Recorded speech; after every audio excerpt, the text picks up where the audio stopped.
All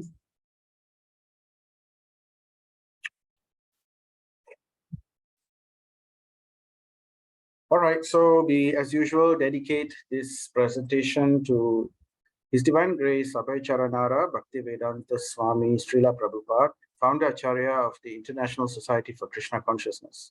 So let us offer our Mangalacharan and Guru Pranam. Om Ajnanatimirandasya Jnananjana Shalakaya Chakshurum Militam Yena Tasmai Shri Guruve Namaha. Sri Chaitanya Manobhishtam Stapitam Yena Bhutale Swayam Rupa Kadamayam Dadati Swapadantikam Vandeham Shri Guru Shri Yuta Padakamalam Shri Gurun Vaishnavam Shri Rupam Sagrajadam Sahagana Raghunathanvitam Tam Sajivam Sadvaitam Savadutam Parijana Sahitam Krishna Chaitanya Devam Shri Radha Krishna Padhan Sahagana Lalita Shri Vishakhanvitam He Krishna Karuna Sindhu Dinabandhu Jagatpate Gopesha Gopika Kanta Radha Kanta Namostute Jayatam Suratau Pangur Mama Manda Matirgati Matsarvasva Padam Bojau Radha Madana Mohanau Divyat Vrindaranya Kalpadrumada Srimat Ratnagara Simhasanasto Srimat Radha Srila Govinda Devo Prastali Bihi Sevyamano Smarami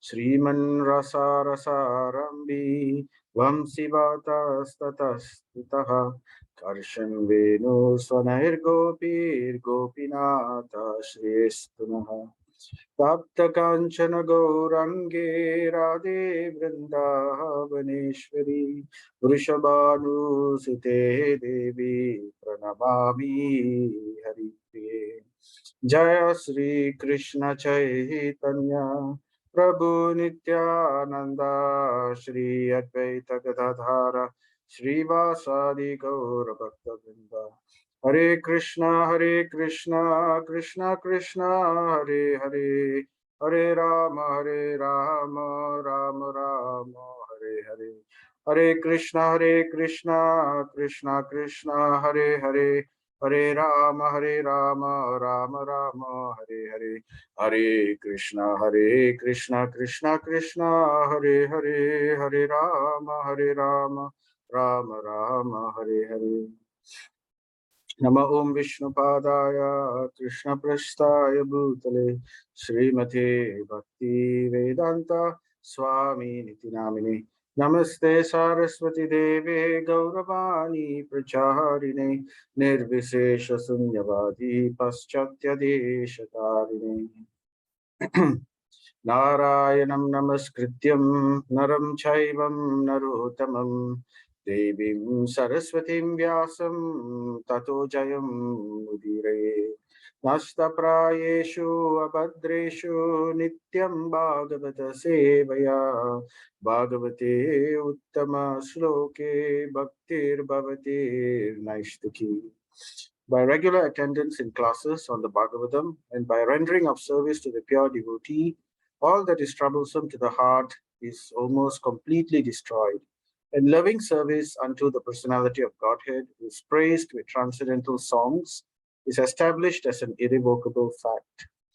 Nigama kalpataror galitam phalam sukamukadamrita drava samyutam vibhata bhagavatam rasam alayam muhuraho rasika bhuvibhavakaha Krishnaya vasudevaya devaki nandanaya cha Nanda Gopa Kumaraya Govindaya Namo Namaha. Nama Pankajanabhaya Nama Pankajamaline Nama Pankajanetraya Namaste Pankajangre. Namo Om Vishnupadaya Krishna Prasthaya Bhutale Srimate Bhakti Vigna Vinash Narasimhiti Namane Mukam Karoti Vachalam Pangum Langa Itingirim Yatkrupa Tamaham Vande Shri Guru Dinatarinam Paramananda Madhavam Sri Chaitanya Ishwaram Om Tat Sat. So Hare Krishna everyone, welcome back to our Srimad Bhagavatam session. So we are now doing the 13th session and we are in chapter 4 and hopefully we can complete chapter 4 today. So we did part 1 in 2 weeks ago. So now we will do part 2. So the title is The Appearance of Sri Narada. So we will see where does Sri Narada make his appearance. So just to remind us again of what we covered previously, so to bring us into the context of the story. So as you know, the sages in Naimisaranya, they have all gathered there and they are putting questions to Sutta Goswami.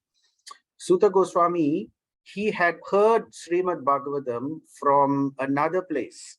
He had previously heard Srimad Bhagavatam from Parikshit Maharaj and, from Sukadev Goswami. You know, when Sukadev Goswami was giving his the Srimad Bhagavatam in the assembly where Parikshit Maharaj was fasting to death. So at that place, Sutta Goswami was also there. And he was one of them who heard. And now he is relating that conversation to the sages assembled in the Naimisaranya forest. And when they asked him, right, we remember the 6 questions they asked him earlier. So we have covered that already, chapter 1, 2, and 3. These questions were briefly answered. And now, just like serious devotees, right? Once one question is answered, they are not satisfied. They want to ask more and more questions. So therefore, they start to put further questions to Sutta Goswami. So what were the questions? So basically, there were about 9 questions, and out of which the first 4 or 5 is 4 questions are related to the history of the Srimad Bhagavatam. So they wanted to know all about the Srimad Bhagavatam, because Srimad Bhagavatam was known as that particular saram of all the Vedas, which is all beneficial for all the people in Kali Yuga especially. So they were asking, what is all beneficial now? Please tell us. So then Sutta Goswami said, it is Srimad Bhagavatam. It has arisen just as Lord Krishna left the material world. So Srimad Bhagavatam is his incarnation in the literary form. And it is there just for all of us to take shelter of. This is the place where Dharma itself takes shelter.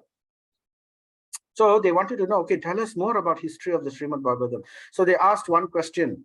Please tell us all about Srimad Bhagavatam. Please recite the Srimad Bhagavatam. Relate the Katha. So Katham Bhagavatam Punyam. Please narrate the entire Bhagavatam to us. So that is the first question and request. And then they said, where was Bhagavatam first spoken? Where is the place, Stana? And when was it spoken? What yuga it was spoken? And why was it spoken? What was the circumstance that made Srimad Bhagavatam to be spoken? And what inspired Srila Vyasadeva to compose this Srimad Bhagavatam? So these were the questions in relation to the history of Srimad Bhagavatam. And they were not satisfied still. They continued asking, okay, never mind, I want to know more about the speaker. Now, if somebody were to give such a exalted literature, certainly we want to hear who is the author of that such a literature, isn't it? So we want to hear more about Vyasadeva and what inspired him to compose this. So that was the 4th question. 4th question, yeah.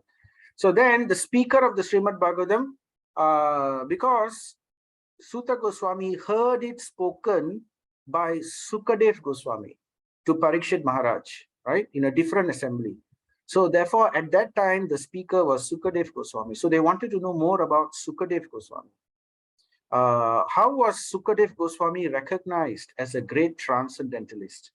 Because we heard previously, he was practically walking around naked, not caring for anything, clothed in the 10 directions, as they say. So then how did people recognize his greatness and accept him? So that was one of the questions. And then they also wanted to know about the receiver of Srimad Bhagavatam, about Parikshit Maharaj. He was the one who was listening to Srimad Bhagavatam. So they were thinking, Parikshit Maharaj is a great king and personality, right? And Sukadev Goswami is practically he's an avadut, completely like a mad person, just walking about, or going about the various places without even clothes. So it's like an avadut, whereas Parikshit Maharaj is the king, the representative of the most civilized citizen or civilian, right? So then, how is it such two very contrasting personalities came to meet each other? So how did it happen? And then they wanted to know more about Parikshit Maharaj. Oh, this Parikshit Maharaj must be a very great person to be selected as the person to receive this Srimad Bhagavatam. So please tell us more about him. And they also knew a little bit about Parikshit Maharaj. They knew that he was going to give up his body.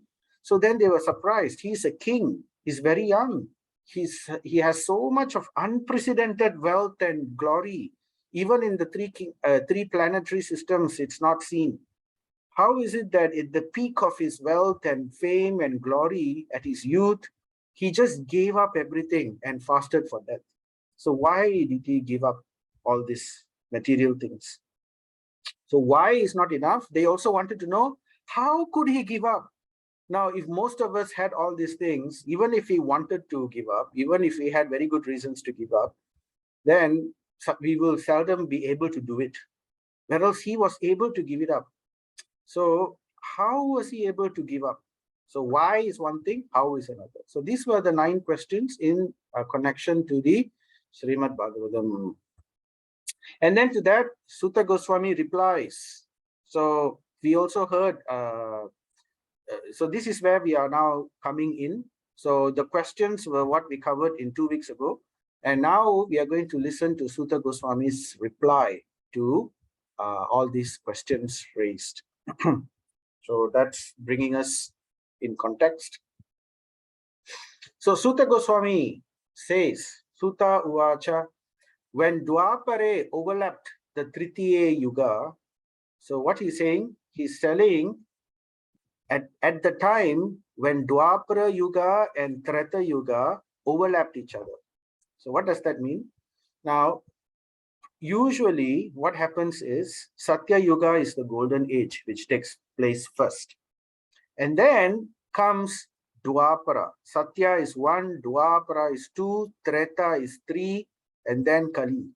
So 1, 2, 3, 4. So Satya first, Dwapara first, Dwapara first, Treta, and then Kali. So this is what happens all the time, except once in a day of Brahma. Now, in a day of Brahma, there are 71, okay, actually there's a lot. I can't remember the number now, but previously we established there are thousands and thousands of yuga cycles which take place. Oh yeah, 71 yuga cycles which take place in a day of Manu. In one Manvantara, there are 71 Divya yuga cycles. That means these four yugas will rotate. Satya, Dwapara, Treta, Kali makes one cycle. So like that, 71,000 cycles makes the time for the period of one Manvantara. And 14 Manvantaras makes the period of 1 day of Brahma. So all the other 71,000 times 14, it's all of the time Satya, Dwapara, Treta, and Kali. But except once in a day of Brahma, just once, these Treta Yuga and Dwapara Yuga will switch position.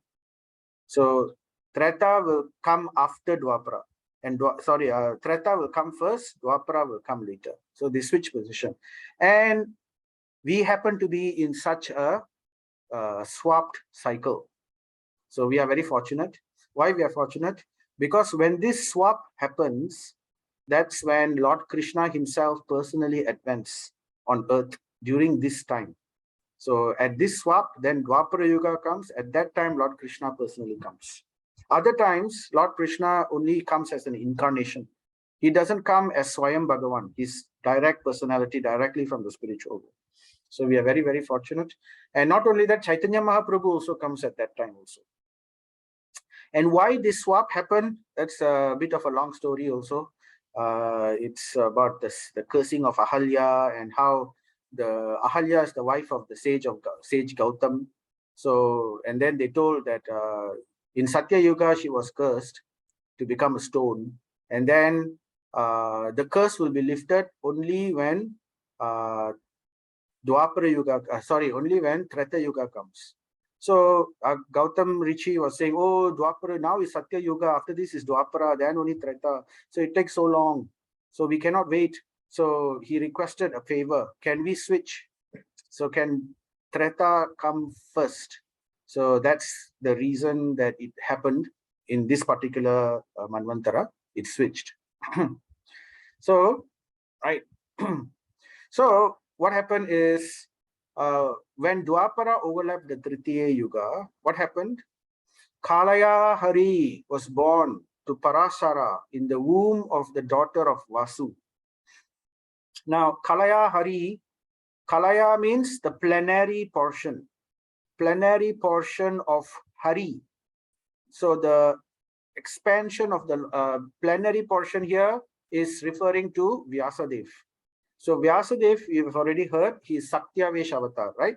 So he's considered a plenary portion of the Lord. So Kalaya Hari, referring to Vyasadeva, he was born to Parashara. Parashara is the father. Parashara Muni is a very, very powerful Muni. He is the author of many of the astrological treatises, many of the books. Parashara Hora, the famous astrological textbook, is written by what's his Parashara Muni. So anyway, he's very powerful. So Parashara Muni, he was born to him in the womb of the daughter of Vasu. Vasu is a fisherman.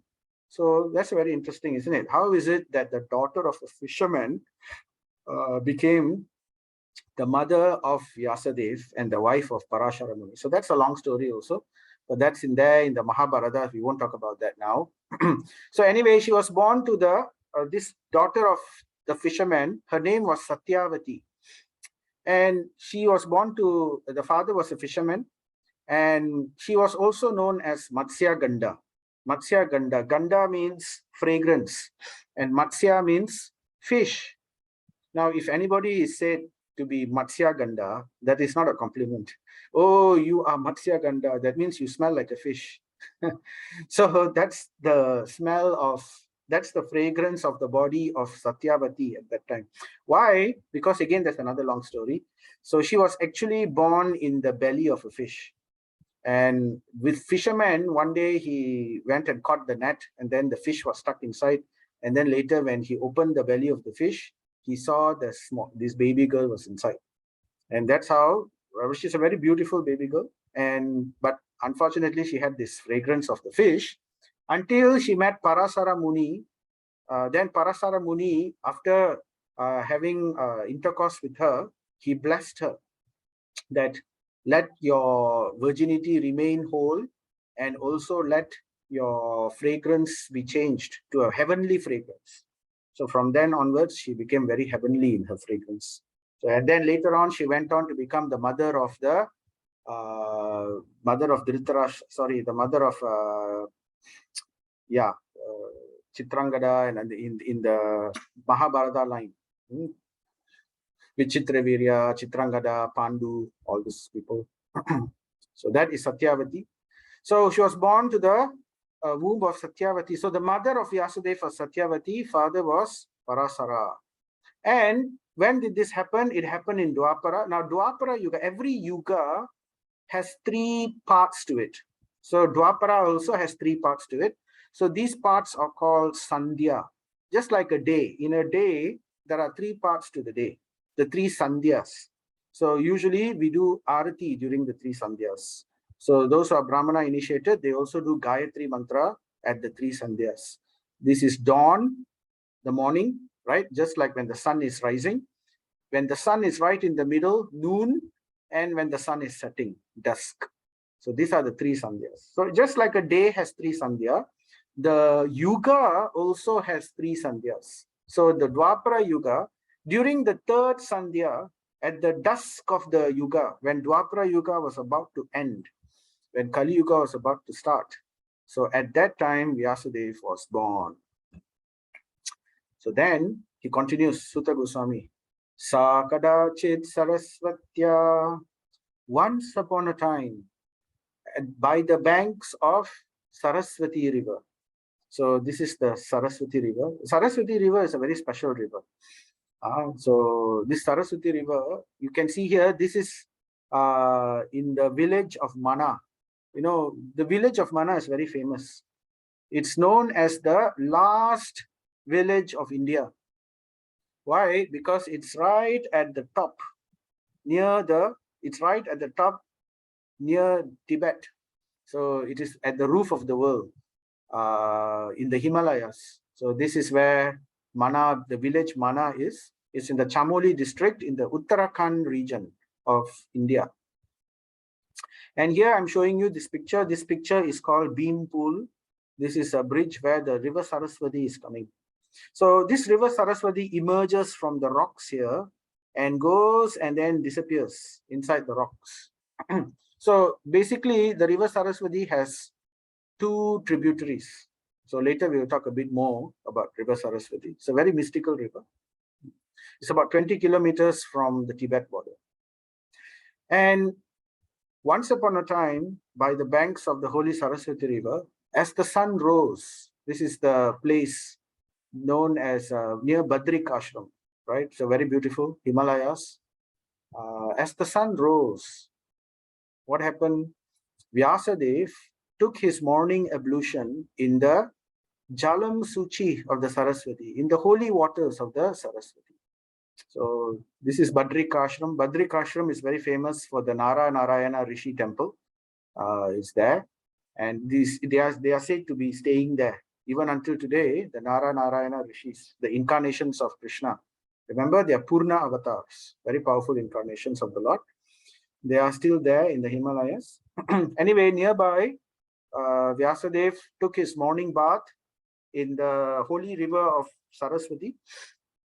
And what did he do? But before we tell about what we did, let me speak a little bit more about the Saraswati River.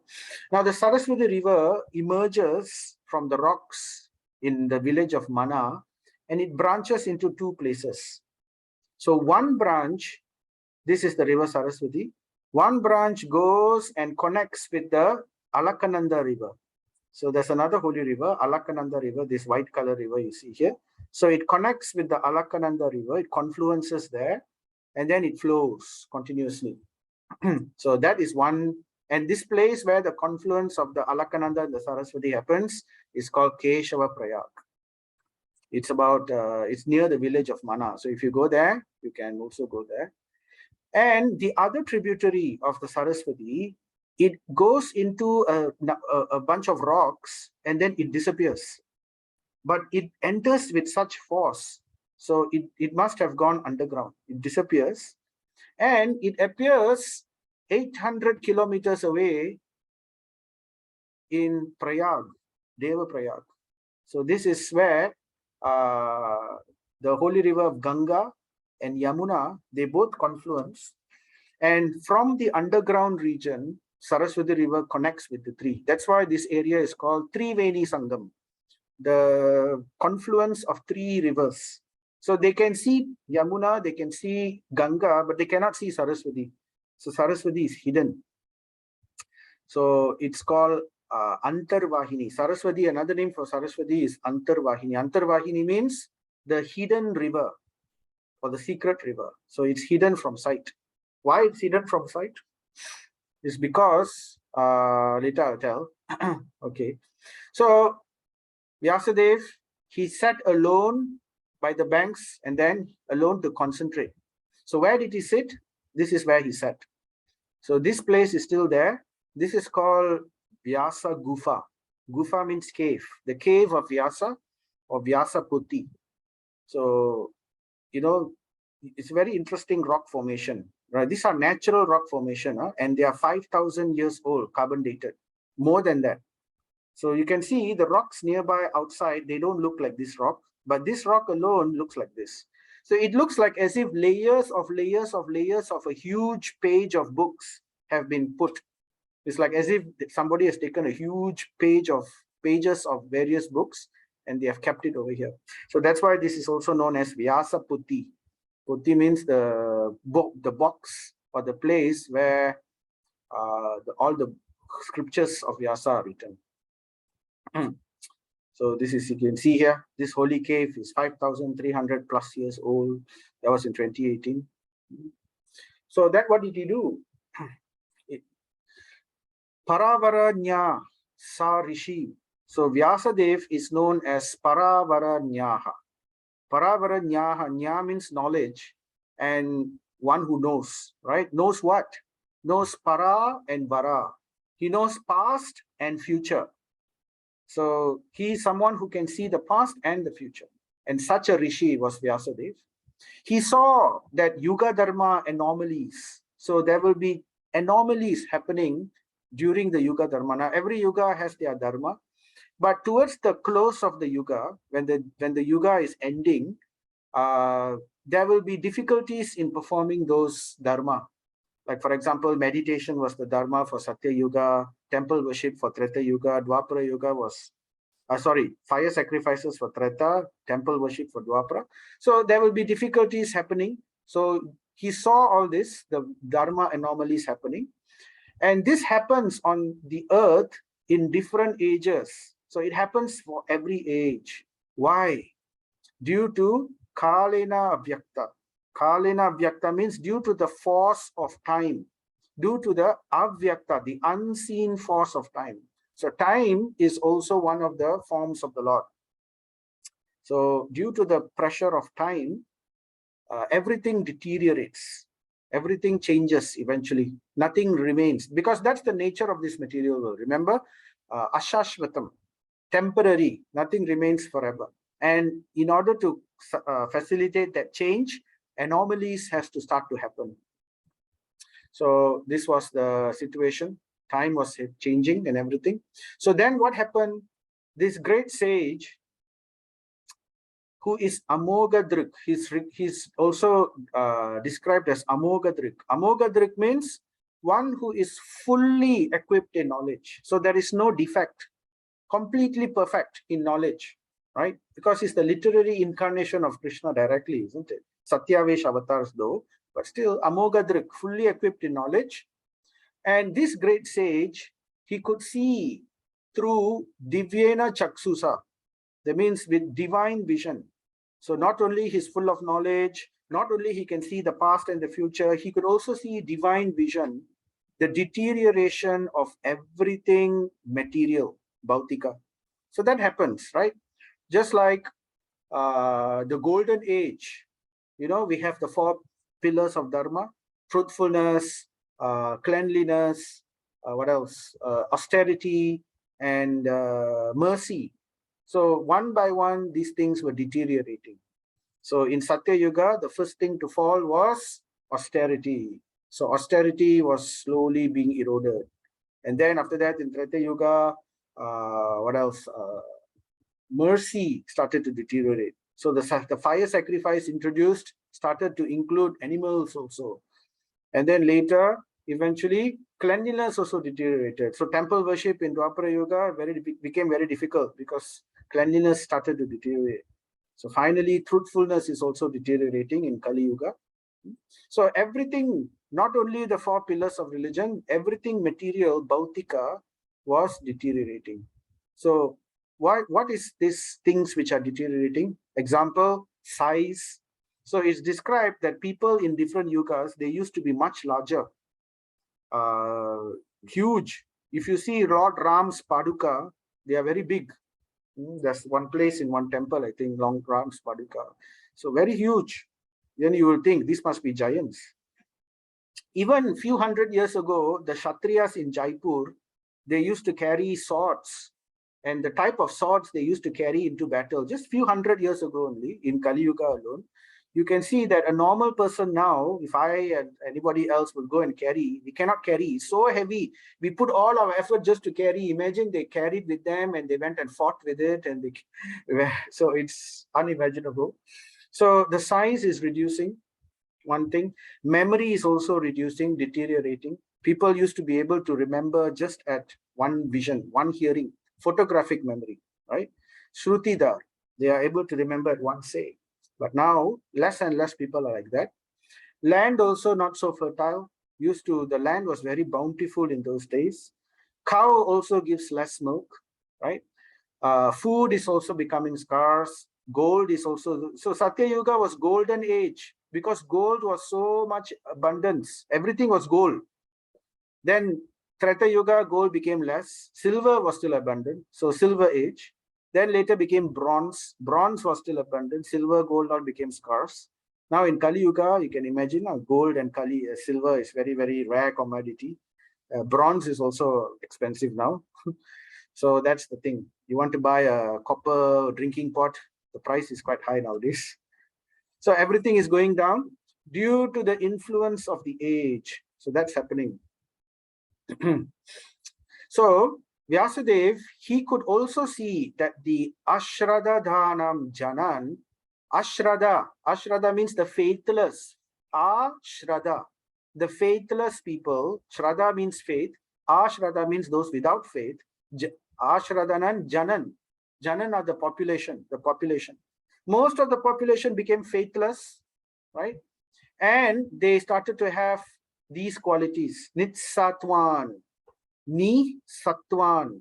So Ni Satwan means very much impatient due to mode of goodness lacking in them. So most people nowadays, the mode of goodness is rather rare. Most of the time, it will be the mode of passion, mode of ignorance. So Nisatwan, they became impatient. They are no longer patient. They cannot sit for a long time. They cannot sit and hear. They become impatient.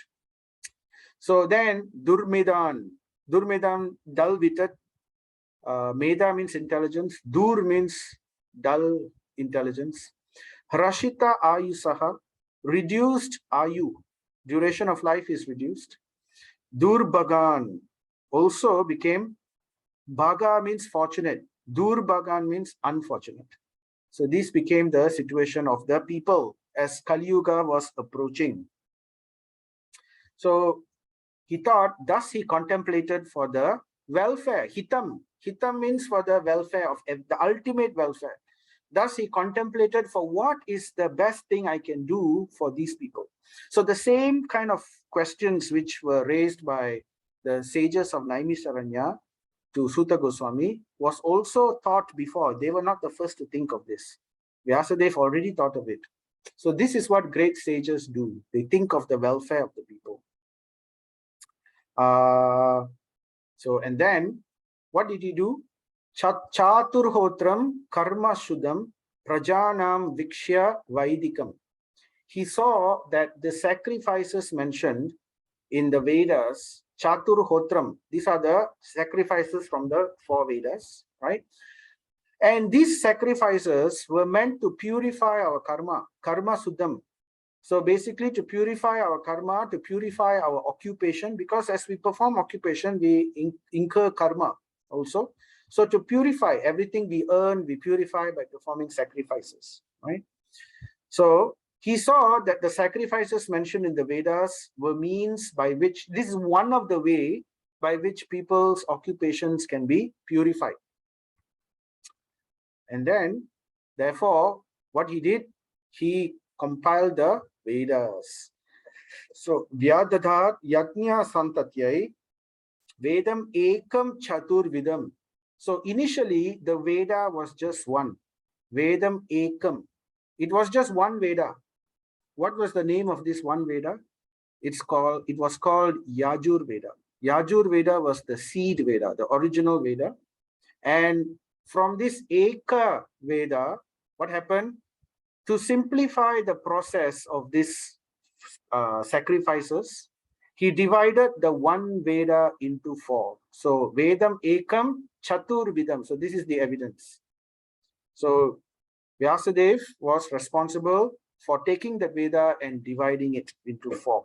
Of course, even before that also, Lord Brahma, he recited the Vedas. But at that time, it was just known as Veda, just one Veda, known as the Yajur. And he used his 4 mouths to recite. Actually, Lord Brahma, in the beginning, he had 5 heads. So later, one of his heads got cut off by Lord Shiva. There's a nice pastime there, but we won't talk about that now. So initially, 5 heads were there, and 5 heads were reciting 5 Vedas. So we will talk about that also. But anyway, he was reciting it all as one single Veda, until Vyasadeva came and he divided this Eka Veda into Chaturvidam. So these were the Chaturveda.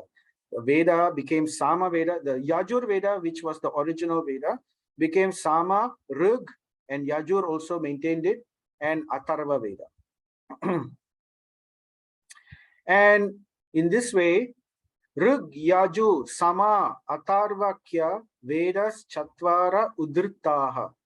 The 4 divisions of the original sources of knowledge, right? The original source of knowledge coming from the one single Veda, right? Veda means knowledge. They were made separately into these 4. So here are nice evidences from the verse to indicate the history of what happened. So not only he developed this 4 Veda, he also created what is known as Smriti. Itihasa Puranam cha Panchamo Veda Uchyate. So the Puranas and the Itihasas together became known as the Panchama Veda, the 5th Veda. So that was what was spoken by the 5th head of Brahma. So at that time, he spoke all this. And then when the 5th head of Brahma got cut off, so then it disappeared. And again, Vyasadeva reintroduced this. But the historical facts and authentic stories mentioned in the Puranas are called the 5th Veda. Panchama Veda Uchyate. So what is Itihasa? Itihasa means historical fact, history. And Purana means authentic stories, also history. The word Purana means oldest. Just a moment. I'll just mute you, Prabhu. Don't mind. Okay. So the word Purana means the oldest, and not only the oldest, it also is it's having a lot of authentic stories, not only in this world but in other worlds also, in other planetary systems. So that's what Purana does. Whereas Mahabharata and the Itihasas, the histories, they talk more about what happened in this earth, in Bhuloka. So therefore now we know the 5th Veda. Panchamo Veda Uchyate. So this is the 1st Veda, Sama, 2nd Rig, 3rd Yajur, 4th Atharva, 5th is the together Purana and Itihasa, known as the Smriti. These are the 5th Veda. So Prabhupada says, above the 4 Vedas, there are the Puranas. Very interesting statement. He is placing the 5th Veda above the 4 Vedas. Above the 4 Vedas, there are the Puranas, the Mahabharatas, the Samhitas. So all of these comes under Purana and Itihasa. So why does Prabhupada say this? It's not simply saying, he's saying based on scripture. So here's evidence. This is coming from the Brihat Aranyaka Upanishad, which is coming from the Shruti, one of these 4 Vedas. So let's see.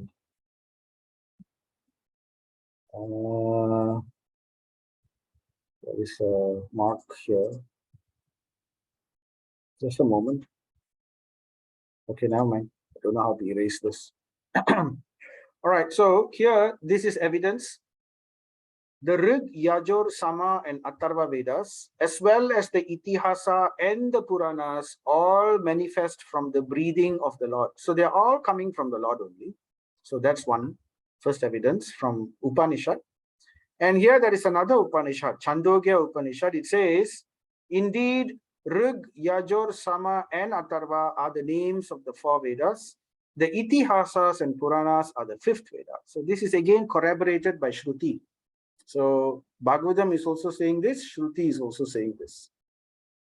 And on top of that, we have Skanda Purana saying, I consider the Puranas equal to the Vedas, just the Puranas alone. And then we have a further statement. This is in the Naradiya Purana. The Naradiya Purana goes further. It says, I consider the message of the Puranas to be more important than that of the Vedas. All that is in the Vedas is in the Puranas without a doubt. But it is more important. So that's why Srila Prabhupada also says the Puranas and the Itihasas are placed above the 4 Vedas. So what are these Puranas? So we have 18 Mahapuranas and the 18 Upapuranas. And Itihasa, the histories, we have Ramayana, we have Mahabharata. So this is the, we have these books. We can read them also. And in the Mahabharata, Vyasadeva inserts the Bhagavad Gita. So this is where he created all this. So it's thanks to Vyasadeva who compiled all this. And why is Narada Muni saying here in the Naradiya Purana, why is the message of the Puranas more important than the Vedas? We have that answer in the Mahabharata, Adi Parva. One should expand and accept the meaning of the Vedas with the help of the Itihasa and Puranas. So, very important. If we want to understand the Vedas, we need to take the help of the Itihasa and Purana. Then only we can understand the Vedas. The Vedas are afraid of being mistreated by one who is ignorant of the Itihasa and the Purana. So, therefore, the 5th Vedas are there. So, very important statement, very interesting. So, why should the Vedas be afraid? Why should somebody need to take help from Purana and Itihasa in order to understand the Vedas? So the reason is because Vedas are the language of the Vedas is very, very flowery. And it's basically a lot of conversations, and it is like a textbook. It has a lot of points. If we are studying something, let's say we are studying science or we are studying accounts or whatever, we will have textbook. So if you are just looking at the textbook, imagine the textbook doesn't have any examples. It only has all the points. But, when we study, we need examples, isn't it, to understand how to apply, whether we have understood the point correctly or not. So these examples are seen in the Puranas and Itihasas in the form of stories. So therefore, it becomes easy to understand and digest the meaning of the Vedas. So otherwise, it's very easy for us to misunderstand, misinterpret. Sorry, Prabhu, I'll just mute you. Okay, thank you. So otherwise, we will misunderstand. So that's the problem, isn't it? In Kali Yuga, a lot of people just plunge into one of these Vedas. They take it very arrogantly, thinking they can understand, and they misunderstand. And then not only they misunderstand, they mislead the public as well. So this has come into being. So that's why parampara is very important. It has to come according to disciplic succession, where the guru can tell all these points so that we are protected, that we don't get misled. Okay, so that's why Puranas and Itihasas are needed. And then what happens? Thereafter, the following became Vedadara. So after Vyasadeva established from Eka Veda, he divided into Chaturveda, 4 different Vedas. And then he created the 5th Veda, the Puranas and the Itihasas. Then he appointed some of his disciples to become professors, or the word Prabhupada uses the translation professor. So, but here the word is Veda Daraha. Daraha means like a very learned expert professor. So Veda Daraha of the Vedas. So thereafter, the following became Vedadara. Who are they? Paila Rishi these are all his disciples. So Paila Rishi was entrusted the Rig Veda. Jaimini Rishi was entrusted the Sama Veda. Vaishampayana Rishi was entrusted the Yajur Veda.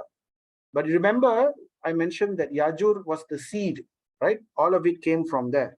So with all the other two, he said they were entrusted, but with Yajur Veda, the word Eva Eka Yajur that was used. So that means for Yajur Veda, only Vaisampayana alone, the word was stressed. He alone was entrusted the Yajur Veda.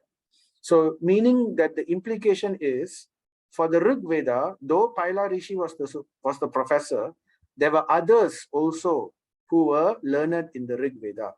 Same thing with Jaiminis and Sama Veda. But with the Yajur Veda, so a lot of secret information is there in the Yajur Veda. The secret information like Gopala Tapani Upanishad, a few other important Upanishads, which reveal clearly the position of the Supreme Lord. So these are all there. And Srimad Bhagavatam continues, Atarvangirasham asit Sumantur Daruno Muni Itihasa Purananam Pita Me Roma Harshanaha. So these are the three. Rig is accounted for, Sama is accounted for, Yajur is accounted for. So what else we have? We have Atharva Veda. So Atharva given to Angira Muni. Angira Muni is also known as Sumantu. He's another name. Angira Muni or Sumantu Muni. And this Sumantu Muni was very daruno, very devotedly engaged in studying the Atharva Veda. So that was entrusted to him. And then the Itihasa and the Puranas, the fifth Veda, they were entrusted to my father, Sutta Goswami is saying. Sutta Goswami is the one speaking here. So he's saying, it's my father who was entrusted. He is Roma Harshana. So Sutta is the son of Roma Harshana. And all these Rishaya means rishis, all in plural. All these Rishayas in their turn rendered their entrusted Vedas. So they didn't keep the knowledge to themselves. So in order to ensure propagation of this knowledge, because Kali Yuga is coming, people don't have good memory, intelligence is reduced. So therefore they need to entrust their disciples to also remember. So they entrusted these Vedas unto their Anekada Sishya. There are numerous, many disciples. Sishya means disciples, Aneka means many. So there are many disciples, they were entrusted. And to their grand disciples, Prasisyai, this is grand disciples, and to their great-grand disciples, Tat Sisyam. So in this way, their disciples, grand disciples, great-grand disciples, and so forth, the message was being passed orally. That was the principal way it was passed. Although it was written down and kept in the Vyasa Puthi, in the Vyasa Gufa by Vyasadev. But the principal mode of transmission was still oral. The written aspect was just for the future, for Kali Yuga.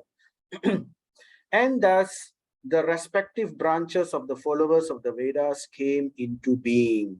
So this is how so many different branches came in the Vedas. So under Shruti, we have the Samaveda. Samaveda has the Samhita section, the Brahmana section, the Aranyaka section, the Upanishad section. So like that, each one took control of one of it. Each one became expert. Some became expert in more than one. Some became expert in all of them. So depending on their intelligence and their capability. So it became many branched. And those who became expert in only one of them, they had their own disciples who were also expert in only one of it only. So little by little, the big picture was lost. It's there, but because it became so diversified, more and more disciples only focused on one aspect of it only. So they could not have a bird's eye view to see the overall focus, the overall goal of everything. So that's why we have so many different types of interpretations of the scripture in current society. So this is what happened. but it's not unforeseen. So that's why in the Padma Purana, it is said, but if you follow the disciplic succession, the four bona fide parampara in Kali Yuga, you will not get lost. The big picture will not be lost. So these four paramparas are the Sri Parampara, the Madhva Parampara, the Kumara Parampara, and the Nimbarka Parampara. So Nimbarka is Kumara, and the Rudra Parampara. So therefore, this knowledge must be understood from Parampara. Otherwise, we cannot understand the various connections. We will lose the big picture and become lost. So anyway, in this way, the respective branches of the followers of the Vedas came into being. So Prabhupada says, the original source of knowledge is the Vedas. So the very word Veda means knowledge. There are no branches of knowledge, either mundane or transcendental, which do not belong to the original text of the Vedas. So all knowledge known to human society is there. There is nothing that we can discover new which is not there in the Vedas. Everything is there. So nowadays scientists, they like to discover newer and newer things, but a lot of things are already discovered. They wanted, until now, in Delhi and in South India, there is one pillar. This pillar is made of a very special metal. For hundreds of years, for thousands of years, it did not rust until today. So, but this knowledge is lost. The scientists, they try to do all kinds of research, but they are not able to reproduce. So like that, there were many great things. There were flying airships, Pushpaka Vimana, all kinds of things. People had the technology to go to different planets. All kinds of surgery they could do. Someone can cut off somebody's head and put an elephant's head on that person. So this is called nerve grafting. So this kind of surgery all was there during that time. Different method, different means, right? More to the mode of goodness. Now the same objectives are also being achieved, but more to the mode of ignorance. So that is the difference. But the objectives are the same. So things were more subtle. So everything is there in the Vedas, which do not belong to the... So there's no knowledge which is existing, which is not there. But we should also remember a lot of these scriptures have been lost. So almost half of the Vedas are missing. But luckily, the four parampara, the disciplic succession, they carefully safeguarded the most important of all these scriptures. So these other Vedas, they may give advanced technology, how to do many things, but that's not really important. That's material. But they ensured that the spiritual knowledge was not lost. So that is all still safely there in the parampara. So Prabhupada continues, no one therefore can claim independent knowledge beyond the Vedas. So we should be very convinced in this statement, right? So we must understand everything is there. It's just that we have to read and we have to see, and we have to get the key on how to understand it. Thus, Bhagavan Vyasa, incarnation of Krishna, Kripana Vatsala, he is Kripana Vatsala. That means he is very, very merciful. Vatsala. Vatsala means merciful. To who? To the Kripanas, to the miserly people, to the crooked miserly people, the Kripanas. And he is basically describing the unfortunate people who are born in the Kali Yuga. So Bhagavan Vyasa, being very merciful to the people born in Kali Yuga, he edited the Vedas so they might be assimilated by the less intelligent, Durmedai. So, and then Prabhupada gives lots of important purports, so I'm just going to put them here. The seed of all knowledge, or the Veda, is not a subject matter which can easily be understood by any ordinary man. So we must understand, right? We want to learn something, so many knowledge is there. Even to learn law or to learn medicine, we have to go to the university, we have to study, we have to qualify ourselves, then only we can understand what is being taught. So that is just mundane knowledge. What to speak of spiritual knowledge? This is the king of knowledge, right? Veda. So it's not easy to understand. There is a stricture given in the Shrutis that no one should try to learn the Vedas who is not a qualified Brahmana. So that's why it's important to become a qualified Brahmana, to inculcate the necessary qualities of the mode of goodness by discipline, by guidance. So in this way, come to that level of understanding to purify one's intelligence so that one, when reads the Vedas, they are able to understand the correct purport, guided by the Parampara. So this scripture has been wrongly interpreted in so many ways. So the Vedas say, if you want to read the Veda, you must be a Brahmana. Those who are not Brahmanas are not allowed to read the 4 Vedas. So Prabhupada says, this has been misunderstood and misconstrued. So there's a class of men who claim Brahminical qualification simply by their birthright. So these are the caste Brahmanas. Simply because they are born in a family of a Brahmana, but they have no qualification. They never studied as a Brahmana. They did not inculcate the qualities of a Brahmana. So they claim that the study of the Vedas is a monopoly for their caste and their family alone.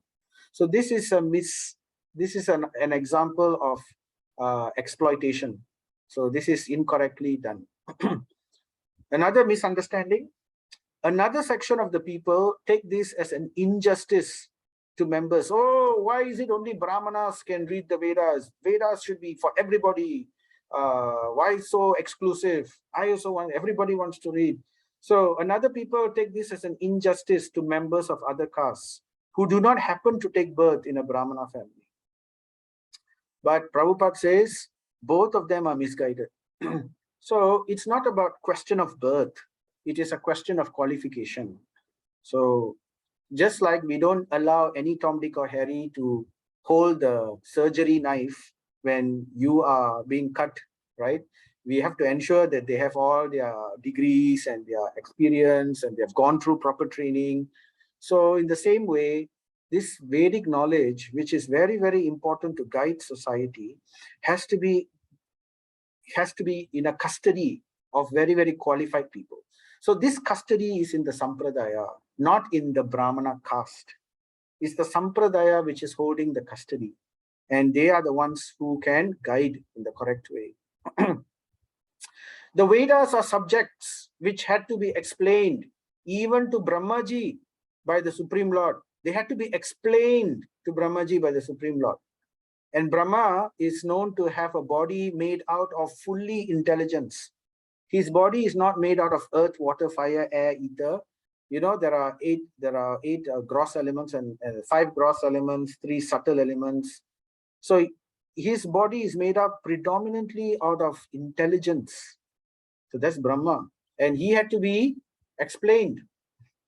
Therefore, the subject matter is understood by persons with exceptional qualities of goodness, namely the Brahmanas, the Vaishnavas.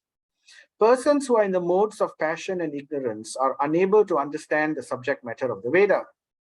The ultimate goal of Vedic knowledge is Krishna, the personality of Godhead.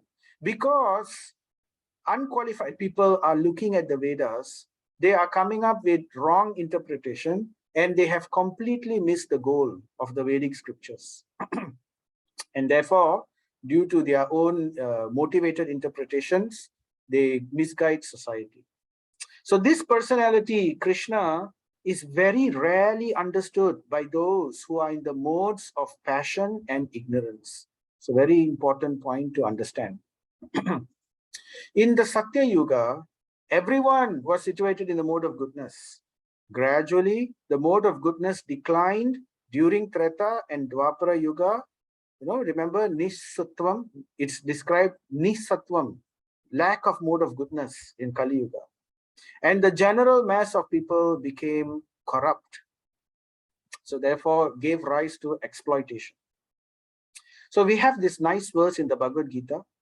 All purposes served by a small well.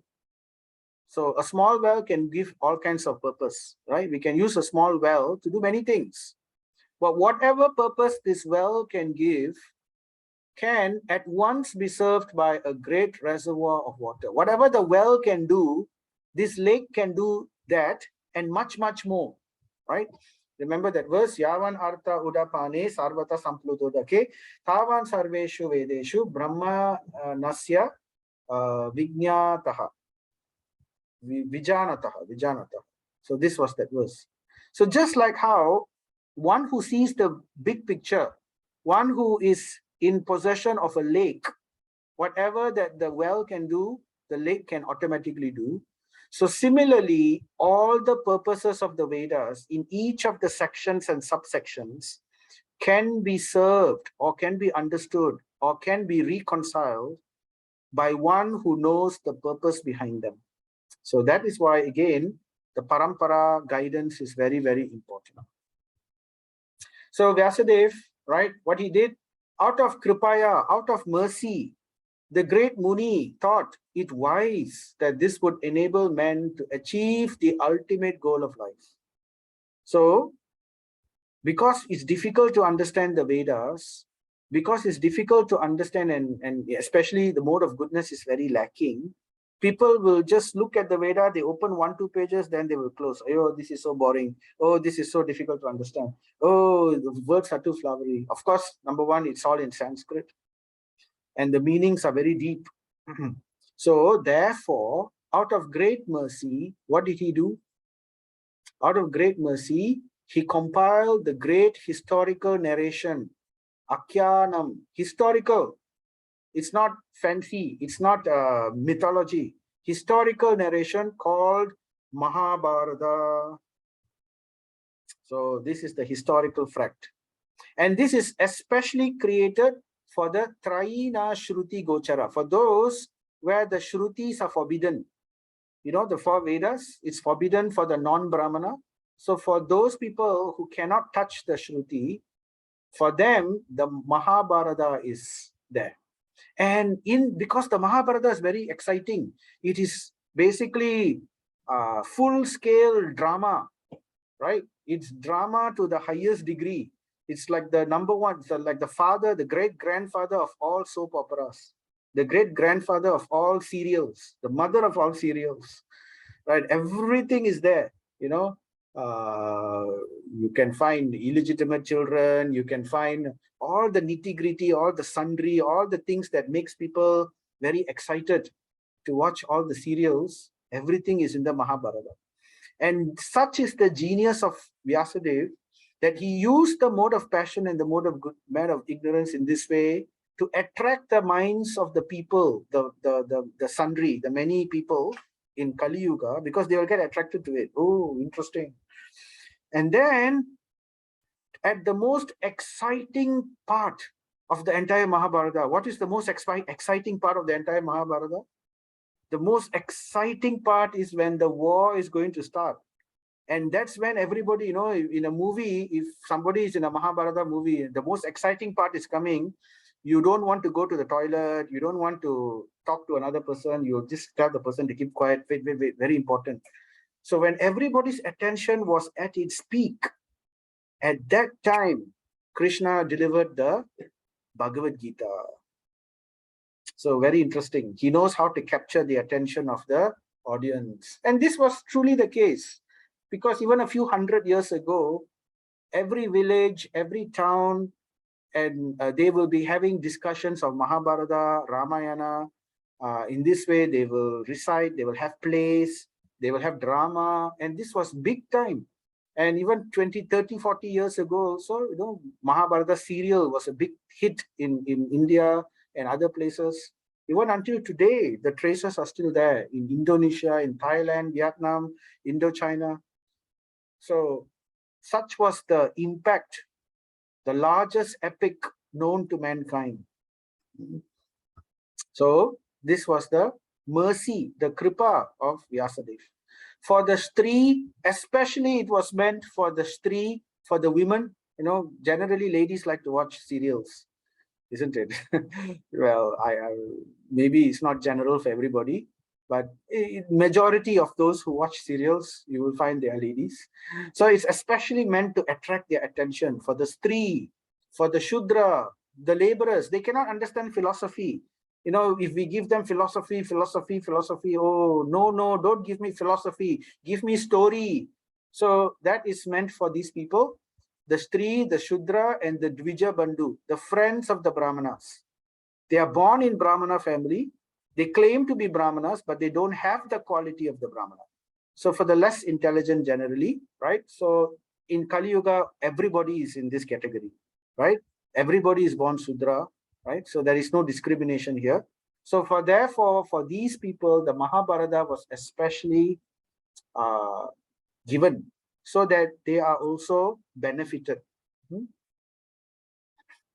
So then, oh Dvija, still Dvija means Brahmana. So now Sutta Goswami is telling Saunaka Rishi, he's coming to his conclusion, right? He's telling, oh Brahmana, twice born, still his mind. So he's telling, just now he said, in the previous verse, he said Dvija Bandhu, right? Dvija Bandhu, the friend of the Brahmana. But now he is specifically saying Dvija to Saunaka Rishi. So he's telling Saunaka Rishi, you are not a Dvija Bandhu. You are not a friend of the Brahmana. You are a real Brahmana. So he's contrasting that because he has the qualification. Now, Saunaka Rishi, the qualifications were there. So therefore he addressed him as such. So everybody can become Brahmana by qualification. That was Prabhupada's vision.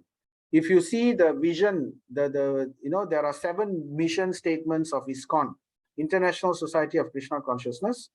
One of the mission statements, the first 3 in fact, is that they want to establish a society of first-class gentlemen, of first-class Brahmanas. In other words, when you are a Vaishnava, you are considered already a Brahmana, right? So therefore, every one of us should strive towards developing those qualities of purity, of cleanliness, of imbibing the mode of goodness. So this can be achieved simply by following the sadhana process given to us by the Guru Parampara. So and as we hear, Shravanam, Kirtanam. As we do this, we will be able to purify ourselves into this. Thus, Dharmavid, Vyasadeva is known as Dharmavid. Dharmavid means one who knows what religion is. Now, not everybody knows this. Many people are not Dharmavid nowadays in Kali Yuga. They think they are Dharma, they know religion. They think they know, but they don't know. So the real Dharmavid, that is Vyasadeva. Being dissatisfied at heart. So what he did, Vyasadeva labored so much. He called Ganesh and he got Ganesh ji to write so much of the Vedas, thousands and thousands of verses. Then after that, he thought, okay, I will also give Itihasa and Puranas. Then he thought, okay, I will give Mahabharata. Then with the Mahabharata, there's Bhagavad Gita. And after all that, still he's not satisfied. Dharmavid, being dissatisfied at heart, at once began to reflect. He was dissatisfied. He was feeling something is missing. And he's seated by the lonely Saraswatya's Tate Suchao, the bank of the Saraswati, which has been purified by the holy waters of the Saraswati. He sat there in a lonely place and he said within himself. What did he say? He was thinking aloud. He was thinking aloud by himself. I have under strict disciplinary vows, Dhrita Vratena, unpretentiously, that means very sincerely, Niryaklikena, worshipped Chandamsi, Guru, and Gnaya. So here we are looking at the qualifications of one who would read scripture, or the qualifications of one who speaks scripture. So he says, number 1, they must take disciplinary vows, Dhrita Vratena. So in ISKCON, we have disciplinary vows. We have the 4 regulative principles, right? No, strictly we follow. Prabhupada says strictly we should follow the 4 regulative principles, right? And unpretentiously, Niryaklikena. That means sincerely, not because we want something else. So sometimes we come to the society because we are after name, fame, glory, or whatever, or gain, we want some kind of followers, or we want to gain something material, friends or whatever, these kind of things. So this is all material. So we should be unpretentious. Then only we are following the path of pure devotion. So therefore, strict disciplinary vow, unpretentious, following pure devotional service, unmixed with karma and all that. What do? They worshipped Chandamsi, the Vedic hymns. So they worshipped scripture. Guru, they worshipped Guru, initiated, spiritually initiated, right? And Agnaya, the sacrificial fire. What is the fire? Fire means sacrifice. And in ISKCON, in Kali Yuga, right? Hare Nama Eva Kevalam, Eva Kevalam, Eva Kevalam, right? This is the only way. This is the sacrifice for Kali, the chanting of the holy names. So therefore, this is a very important verse to indicate who can understand and benefit from spiritual teachings. So this has to be done. I have also abided by the rulings and have shown the import of disciplic succession. So I have abided by the rulings, in other words, the vidhi. So there are many rules and regulations given in scripture. Like when we want to do worship, first we must do achaman, we must purify ourselves, we must say some mantras, and then like that, when we do worship, we cannot simply do the way we want. Oh, I will today, instead of showing a handkerchief to the Lord, I will show my blanket. No, we cannot do things like that. Oh, instead of showing a flower, I will show a cabbage. No, we can't do things like that. So we have to follow what is given in scripture, in the vidhi. So I have also abided by the rulings and have shown the import of disciplic succession. So this is important. We have to be initiated in the disciplic succession through the explanation of the Mahabharata, by which women, laborers, and the generally the rest of them, Adibihi is the rest of them. So all these people, so they can benefit from Dharma Adi. Dharma Adi means the path of religion. So Vyasadeva was very compassionate. Just for the purpose of everyone, he took strict disciplinary vows. He was unpretentious. He followed the rules very carefully, and he, following the disciplic succession and import he gave in the Mahabharata, but still he wasn't satisfied. So what was lacking? I am feeling incomplete, though I am Atmana Vibhu. So Vyasadeva knows his position. He is Sakyavesh Avatar, the literary incarnation of the Lord.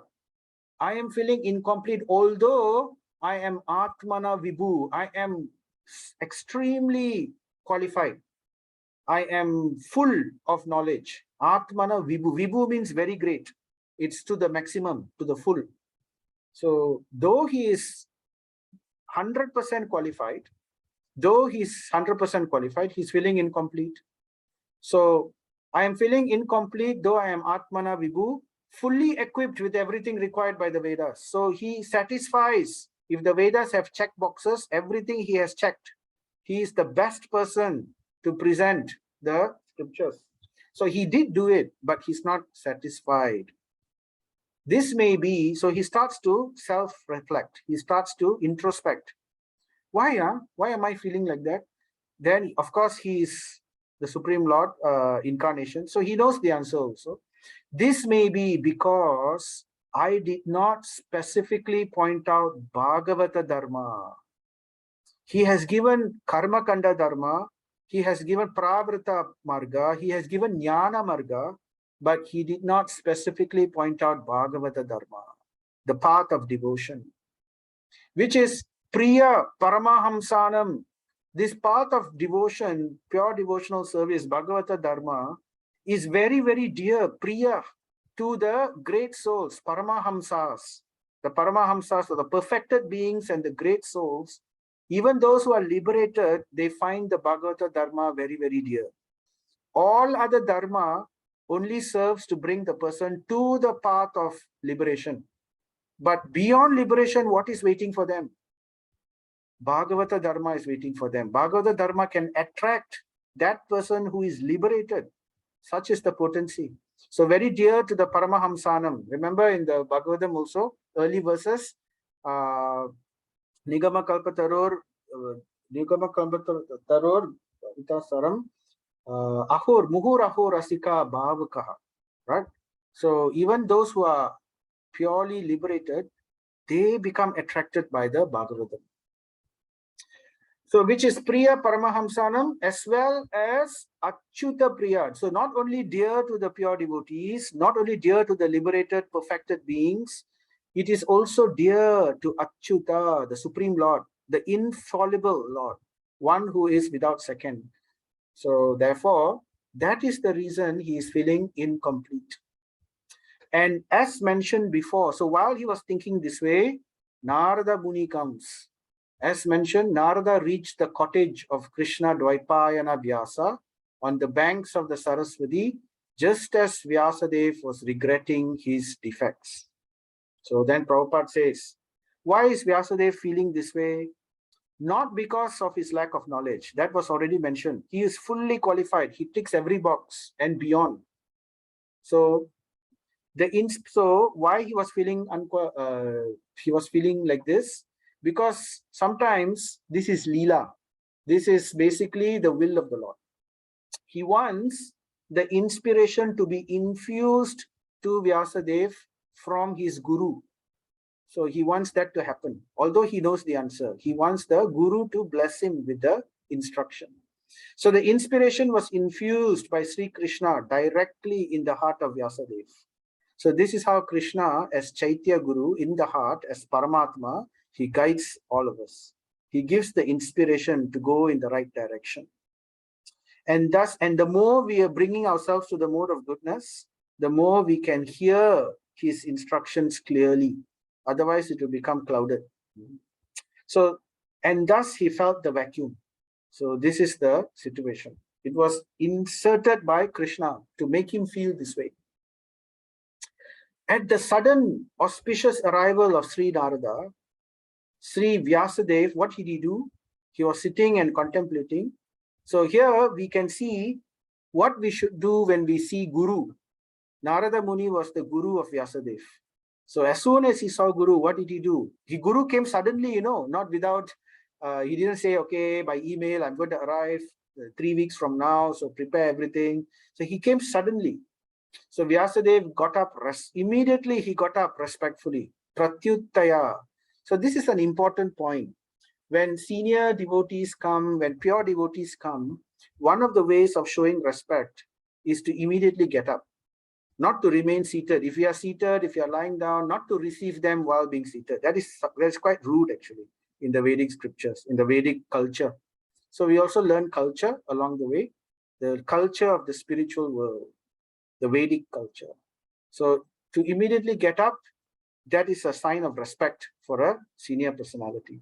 And he worshipped him, Pujayam. So this is the way to correctly receive guests, to correctly receive superiors, and to correctly receive Guru. The same way in which we receive the Supreme Lord is reserved for all of these people. Guest, seniors, as well as Guru. And what did he do?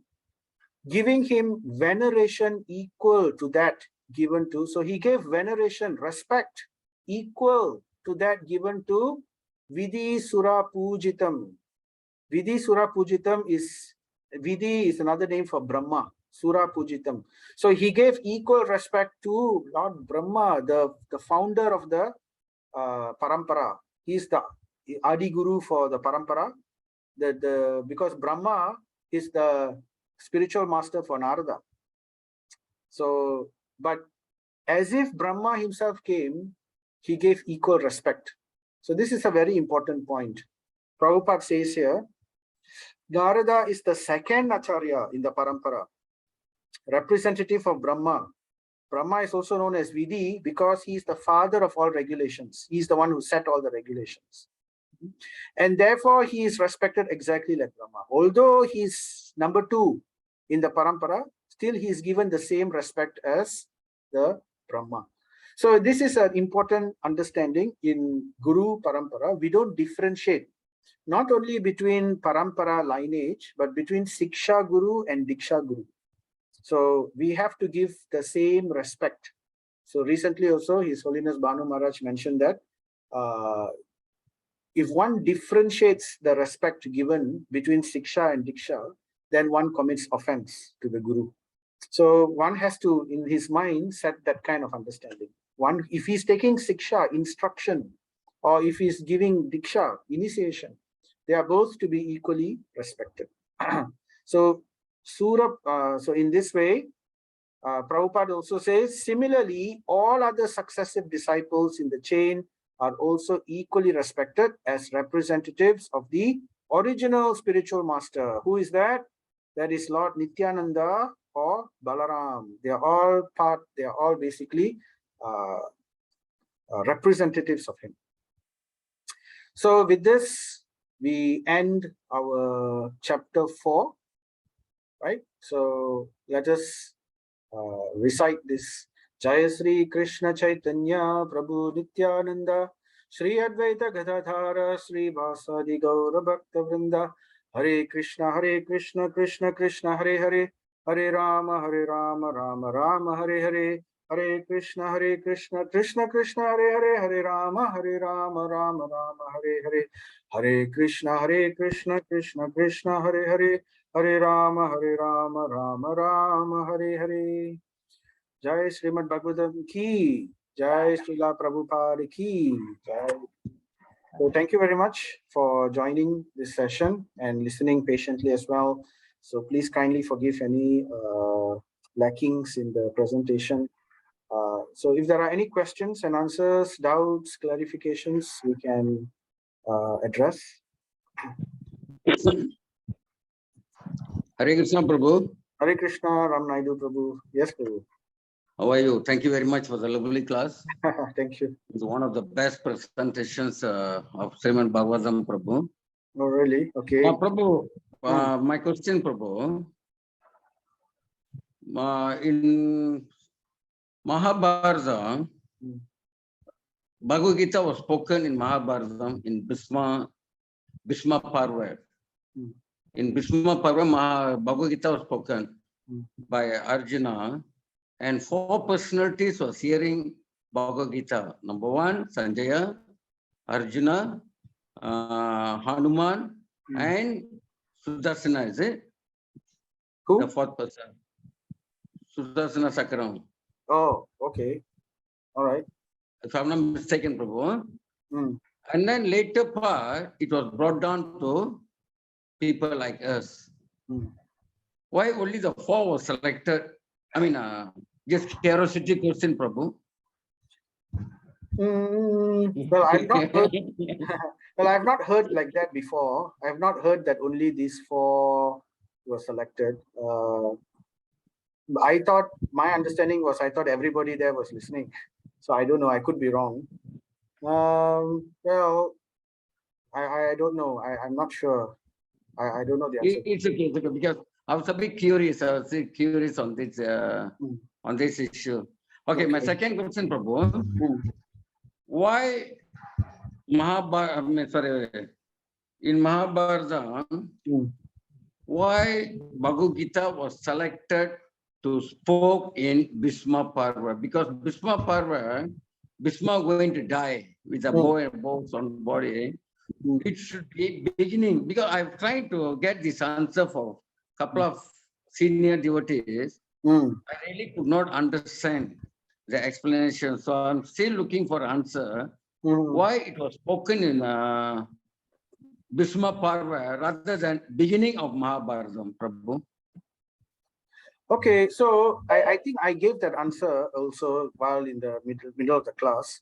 You see, Vyasadeva, he wanted to first of all attract the interest of the population in Kali Yuga. So if he gave Mahabharata, if he gave Bhagavad Gita right at the beginning, the people in Kali Yuga, they will look and then they will say, "Ayo, boring lah, I'll turn away and go." So therefore, he made Mahabharata, Karna, born out of wedlock. Oh, king, prince, so wonderful. All kinds of spicy masala is being put in the cereal. So this will attract people's attention and they will get engrossed and they will get hooked. And as they are getting hooked and hooked and hooked, and then at the peak of நெய் the... உருண்டை வேணாம் இங்க இருக்கு. Sorry, Mataji. I'll just mute you. Okay, all right. So people will get so excited with Mahabharata, and when their interest is at their peak. When is the interest at the peak? When the great war is about to start. The name of the war itself is Mahabharata. So when the war, that's the peak position. So at that time, when the interest is maximum, when everybody's eyes are open big, when their ears are open big, so at that time, when they are hearing Mahabharata, Bhagavad Gita, in their heart, they are purer. So they receive the Mahabharata, the Bhagavad Gita in a purer state. So this was the reason. This is the genius of Vyasadeva. That's why he purposely inserted it in the Bhishma Parva right before the big fight. That's my understanding, Prabhu. Okay, Prabhu. Thank you very much. For further questions, I'll see you in ISKCON Kuala Lumpur. Okay. Thank you. Thank you, Prabhu. Prabhu, really, your class is perfect, Prabhu. Very, very clear understanding. Thank you very much. Thank you. I'm glad you enjoyed it. Hare Krishna. Okay, so there's one question by Ranjini Sivakumar Mataji. Hare Krishna, how to manage time between work, fulfilling KPI, which makes us tiring, and devotional service? Oh, yes, this is a very big question. I'm also struggling with this. Oh, like I just came back from work at 7, very, very tired. So the thing is, first of all, we must desire. So, when we desire, then we will do anything and everything just to get what we want. Just like the gopis. The gopis, some of them were married and they had to do all their duties in the household duties perfectly, so nobody will guess that they are having an affair with Krishna or they're trying to meet Krishna. So they will do all their duties so perfectly, so nobody will check. But therefore, they have to work extra. They have to do extra activities. So it becomes very tiring. But their desire is so great that it drives them, it propels them, it pushes them. So first we need to get the taste. So once we get the taste, then we will just, by hook or by crook, we'll do it. So in the initial stages, we need to follow remember, in the beginning, it's like poison. Oh, I have so much of KPIs. Do I really have time to do all these other things which are giving extra time, extra stress for me? So we take it step by step. Number one, we need to associate. If we are in a same club, if we are among a club of people who are always telling you, oh, yeah, all this is a waste of time, just focus on your material career and that's enough. So if everybody around us is talking like that, then we also will say, yala, I think I also do that. But if we associate with people who are also in the same mind frame, oh, that person is also trying very hard. That person is also struggling very hard. So this struggle is what Krishna is seeing in our heart. And that struggle is a measure of our sincerity. Because if we are not sincere, we won't do this. Right? So, and it takes time. So little by little, number one, we associate. And as we associate, the association must be quality association. So association doesn't mean just say, hello, how are you and everything, something like, no, it also means service. We have to serve the pure devotees. As we serve the pure devotees, we get the taste. The taste is planted into our heart. We become purified, the taste is planted in our heart. How do we serve pure devotees? 2 ways to serve. One, we serve physically. Like, you can cook for them, you can bring food for them, you can do service for them, all kinds of things. You drive them around, like sannyasis, they come and all that. That's one way. But more importantly is you follow their instruction. So if they tell you, the sadhu tells you, chant Hare Krishna Mahamantra, wake up early in the morning, come to the temple once a week, follow Ekadasi fast, right? Follow the 4 regulative principles. In the beginning, do these things. So simply by our faith in following the word of the sadhu, right, with great faith, that you will see will make a great difference. It will purify our heart and it will give that taste for us. And another very important thing in getting taste is hearing. Remember, devotional service begins with hearing, Shravanam. The more we hear, the more we hear, the more we hear, the more our mind and our heart will change. As we chant, as we hear, as we chant, as we serve, as we chant, as we hear, as we chant, as we serve, the transformation will happen. And we will get that desire. And that desire is what will fulfill us, will propel us all the way back to Goloka Vrindavan. Rupa Goswami says, there is only one price for pure devotional service to Krishna. Only one price. What is that one price? The price of intense greed. Intense greed. So we have to develop that, right? And hearing scripture will help us to understand this. Okay, thank you, Mataji. Hare Krishna. Any other questions? Anything? Prabhu, I just sorry, Hare Krishna, Prabhu. I want to ask something on this. Yes. Shruti and Smriti, yeah. Shruti said actually is what is heard and what is spoken, isn't it? Yes. But when this earlier, I remember earlier you mentioned that this is spoken by the Vedyasa, and then when actually this thing got documented. Vedavyas, he's the first. He's the first to write it down. That's why in Vyasa Gufa, the cave that he's sitting in, it looks like as if it's a book, a huge rock book with pages. Like library book, okay. Yeah. So that's the first time it was actually written down expressly for the purpose of Kali Yuga. Before that, it was purely, it was one Veda and it was just orally spoken. Orally spoken, okay. Yes. Thanks, Prabhu. Thanks. Hare Krishna. Hare Krishna. Hare Krishna. Okay, so if there are no further questions, feel free to send me questions in the chat or in the WhatsApp. You can even record your voice or send it to me personally or in the chat is fine. Happy to answer. All right, so Hare Krishna, have a fruitful, restful weekend, and I'll see you all again after 2 weeks. Thank you very much. Srila Prabhupada. Hare Krishna. Hare Krishna. Hare Krishna. Hare Krishna.